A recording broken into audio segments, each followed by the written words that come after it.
Hello everybody and welcome back. It is once again me, your favorite deputy of Movie Deputy Podcast, bringing you unique, introspective, and full interrogations of movies. And today that's going to mean a little bit more than it maybe typically would for your typical movie review. Now, the reason I'm saying that is because we're going to be discussing a very serious movie today and a very powerful movie. The movie is actually called Sound of Freedom, and I'm sure by now you've heard something in the media about this movie. It is, I don't know how to put this other than just saying this. I was devastated by this movie, absolutely devastated. I could not find words to even try to describe this, the journey that this movie takes you on, and then when you realize that it is based on a true story, and then when you really realize the depth of this subject, it just, if you have a soul and if you believe in a God, any God, this is the kind of movie that is so powerful. It doesn't just, I'm trying to figure out how I want to put this. It doesn't just draw people in, but it changes people's lives. Now, you may think, okay, it's a movie. How powerful can it really be? But this one, like I said, it is based on a true story of Tim Ballard. And he worked for the Department of Homeland Security. What he did was he would go undercover and intercept pedophiles that were selling children. When he was able to capture a fairly major player, his boss came to him and said, this is a career capper. Basically, this is the best you're ever going to do. And he's like, but what about the kids? A line is in the movie, and it's not till later on in the movie, but it's that you can sell drugs once, but you can sell children countless times. Now, I don't know about you, but that puts a knot in my gut. This one, like I said, it's the type of movie that you don't just go see. And then I'm tripping over my own words here. It's one of those ones, like I said, it changes you, and in a good way, Don't let me steer you away from this movie at all. This is one that you must go see. I'm actually taking this to the point of the score on Movie Deputy. Is I have a 10-point rating system. I will never give a 0, and I absolutely will never give a 10. Up until now, the highest score I've ever given a movie, and I've been doing this for 9 years, I have reviewed almost 1,900 movies. I have given the score of 9 a total of 6 times in those 9 years. So out of almost 1,900 movies, only 6 of them have gotten a 9. This one, I have struggled with the score for days. It's because obviously I'm not going to give it a 10 because there literally is no such thing as a perfect movie, but this is about as close as I've ever seen. For the first time in Movie Deputy history, I am giving this movie a score of a 9.25 out of 10. It is the only movie, as of now, and it may ever get a score higher than a 9 on Movie Deputy. Now, to know how strict I am and how harsh I am on movies, I hope you know how important that is. Now, at the same time, I'm also giving this movie a guilty rating. And you may be going, and you're like, okay, if she's talking about how powerful this movie and how amazing this movie is, why is she giving it a guilty rating? It is because of the details of the subject matter. The details that the story goes into with the descriptions of what is happening and what is going to happen and the lives of the people involved and just how it all plays out. I mean, it is stomach churning, just emotionally. And it's I don't think there was a dry eye in the theater. I don't think there's ever been a dry eye in the theater since this opened on July 4th. I actually saw this on July 4th, and it has taken me until now to be able to find the words and to be able to to compose myself enough to bring this to you. And I'm like, okay, I can't wait any longer. Even if I'm tripping over myself, as I'm obviously doing, I needed to bring this to you. Now, you're like, okay, so what's so special? It's there's people out there that are apprehending child predators all the time. Yes, there are, but we don't really understand the extent of this. There is literally more children and women and children are the primary focuses of illegal, I can't use certain words or the podcast is going to get pulled, so, of trafficking. They're the victims of trafficking. There are more slaves in trafficking today than there were slaves when slavery was legal. Mind you, this is worldwide. This is not something exclusive to the countries that we're seeing in this movie. It's not exclusive to the United States. It's not exclusive to Mexico. It's not exclusive to all these different countries. This is something happening around the world. I, for one, know of some people or two people specifically. One was able to escape from this type of trafficking many years ago, and one whose family member was a victim of trafficking. Also, myself being a survivor of assault in this manner as a child, and I refuse to call myself a victim. I call myself a survivor. It made it that much harder to watch what was happening. Now, mind you, it doesn't go into overly graphic. It's not actually showing these atrocious, abhorrent acts against children on the screen. But it's going into detail of what's happening to these children afterwards and the process of this whole thing, and it takes you through it from the beginning. The two children that we meet in this movie, contrary to popular belief, Jim Caviezel and the character that plays Tim Ballard, they are not the stars of this movie. The stars of this movie are these children. It's a brother and sister. They are truly the stars of this. Their dad tries to give one of them an opportunity to live a better life and just have basically a kind of like an American Idol type thing. And so he takes her and her brother to this audition, and they're like, oh yeah, come back this time, pick up your kids. Except when he went back, they were gone. By the time they were gone, they were literally gone. There was no trace. There was no way to hunt them down. There was no way to find them until Tim Ballard. Mind you, the justice system is broken. Broken is the nicest way I could put it, because a lot of these agencies, they're like, okay, we got the pedophile, we got the predator, and they stop looking. It's to them, it's not worth going after all these children. And on a personal level, I don't understand that. That's maybe why this movie hits so hard. And I'm not laughing, I'm just trying to gather my thoughts enough to bring this story to you.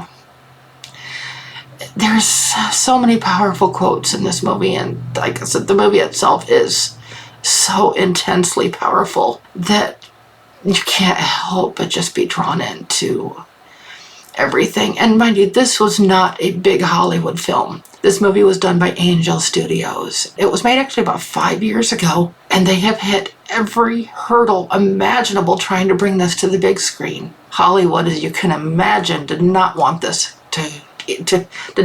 out here. But thankfully to a lot of the investors and everybody at Angel Studios, and of course Tim Ballard, Jim Caviezel, and a lot of the other people involved made this happen. In the credits, it actually lists all of the private investors that invested in this movie to help bring it to you and to me and to everyone.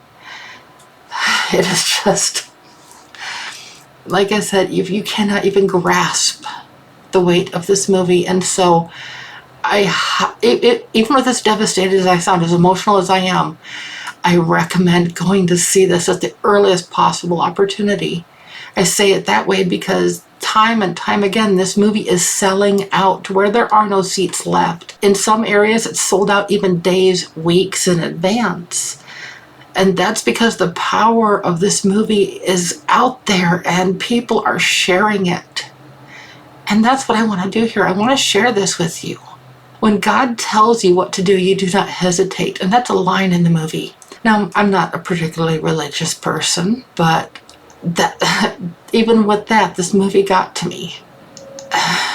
Another line by the character playing one of the characters. I'm trying to think how to describe him without giving away a spoiler. I'll just say a powerful character in the movie.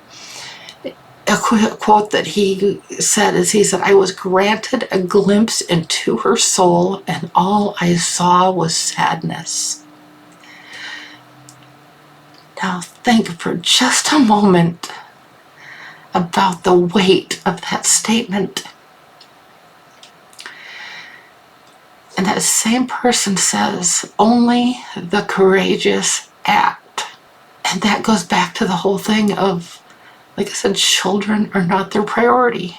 Women are not their priority. I mean, but the numbers in the credits and everything like that, it gives the numbers. And Jim Caviezel, it makes a statement in the credits that I'm going to be sharing with you here shortly.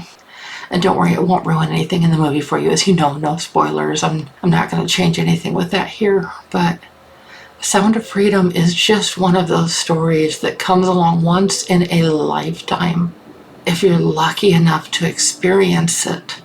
And you may be wondering, why is she saying that she's lucky to experience this? And she sounds emotionally devastated. Well, that's because I am. And you know what? I would go again. I would go see this again. I'm actually going to. My husband hasn't seen this yet. And so when his schedule allows, he's got a crazy work schedule, we are going to get tickets, and I am going to sit with him and watch this movie again. And if any of my friends wanted to go see this, but they wanted to have somebody to go with them, I would go see it again. And it's just, like I said, movies like this literally come along once in a lifetime. This is one that you need to experience. This is one that needs to be seen. It needs to be understood, addressed. And where do we go from here? I don't know. I don't know. I don't have the answers for that. But I am just so thankful that there are people like Tim Ballard out there who are fighting this fight. And I'm hoping that somebody else will be inspired by this, do the same thing, or multiple somebodies. I always say if a movie changes one person's life, but this is changing way more than one person's life. The story here, like I said, we aren't granted the views into the stories like this very often. I actually reviewed another child trafficking movie, trafficking movie. Like I said, I'm trying to be careful in my words here, but this, like I said, this is so powerful. I don't want this to be taken down just due to some of the phrases and stuff that I use. So I just want to be careful with using that. But it came out in, I believe, 2016. It was called Priceless, and that's actually the next movie I'm going to be talking about. So be back to listen tomorrow for that, because that one is also one that you're not going to want to miss. That one, it was powerful, don't get me wrong. It was so powerful. It was so moving and everything like that, but nothing like Sound of Freedom. And I don't mean to dismiss Priceless at all. I mean, that was an amazing movie. But Sound of Freedom just takes it a step further. Now, as you've noticed, that my review here is going quite a bit longer than normal, but there's so much I want to share here, and I'm actually going to share now the message that Jim Caviezel shares in the credits. So I apologize about the audio quality. I was trying to do my best here. Thank you all for coming out and watching this movie. I'm guessing some of you are feeling sad, maybe overwhelmed, or even a sense of fear, which is understandable. But living in fear isn't how we solve this problem. It's living in hope. It's believing that we can make a difference, because we can. But I want to make one thing clear. This movie you just watched isn't about me or Tim Ballard. It's about those kids. You know, Steve Jobs once said, the most powerful person in the world is the storyteller. Abraham Lincoln credited Harriet Stowe when she wrote Uncle Tom's Cabin. This powerful story inspired millions to rise up and fight against slavery. I think we can make Sound of Freedom the Uncle Tom's Cabin of 21st century slavery. This film was actually made 5 years ago and wasn't released till now, with every roadblock that you can imagine being tossed in the way. And the names That's what I was talking about earlier. On the screen took a stand, and they made sure this story could be shown to all of you. And now all of you have the opportunity to continue telling this story. We don't have big studio money to market this movie, but we have you. And the baton has now been passed to you. You are the storytellers that can get people to come see this film in theaters. When you come to a theater, you experience movies differently. There is no pause button. There are no distractions. We all have an experience as we watch the film together as a community. It makes it possible for strong messages like this one to take root. Sound of Freedom is a hero's tale, but I'm not talking about the character I play. It's the heroic brother and sister in this film that work to save each other. They are the true heroes. The most powerful person in this world is the storyteller. Together, we have a chance to make these two kids and the countless children that they represent the most powerful people in the world by telling their story in a way only the cinema can do. For a couple of months, while Sound of Freedom is in theaters, these kids can be more powerful than the cartel kingpins or presidents or congressmen or even tech billionaires. We believe this movie has the power to be a huge step forward toward ending child trafficking, but it will only have that effect if millions of people see it. Now, I know it's weird because we're in a theater, but feel free to pull out your phones and scan. Now, the things that he's getting ready to talk about here is a QR code that goes to the website angel.com/freedom. Now, Angel Studios is doing something that has really never been done before with basically any studio. They are inviting people to go online and sponsor tickets because they want people to see this that can't afford to go to the movies. And they are offering this thing so that if you want to go see this movie and you can't afford to go see this movie, you go to angel.com/freedom and you can fill out your information and you can go see they will send you an e-ticket. I can't talk. They will send you a ticket to see this movie. And I'm not talking just for if it's one person, if it's a family, it doesn't matter. You can get as many tickets as you need to go see this movie because so many people are stepping up and sponsoring people. They're paying forward the tickets. So there's so many tickets that are already available for this pay it forward movement. It's like I said, I've never heard of a studio doing something like that before. And that, like I said, don't let money be the reason that you do not go see this movie. Angel Studios is making sure that that's not going to be an issue for you. In the movie, at the end of the credits, there's a QR code to take out your phone and scan it. And he says, I know you're in a theater, but go ahead and take out your phone and scan this QR code. But I mean, I can't necessarily share the QR code in a podcast here, so I'm not exactly sure how to do that. And then, of course, with it being an audio recording, you can't really see the QR code either on that. But I'm telling you, go to angel.com/freedom. Like I said, the information is there. Like I said, don't let that be the reason that you don't go see this movie. Be the storyteller. Share the story. It's only through our actions that change can happen. Like I said, movies like this come along once in a lifetime. And if you're lucky enough to experience it, it'll change your life. Angel Studios is making sure that nobody is going to have those roadblocks to keep them from experiencing this. I hope that this review has helped you. I hope his words have helped you. And I hope that you take a chance and see this movie. Like I said, it will change your life. It'll break your heart into a million pieces. But it's one of those movies that you'll be glad it did. As weird as that sounds. Until next time, I'll talk to you soon.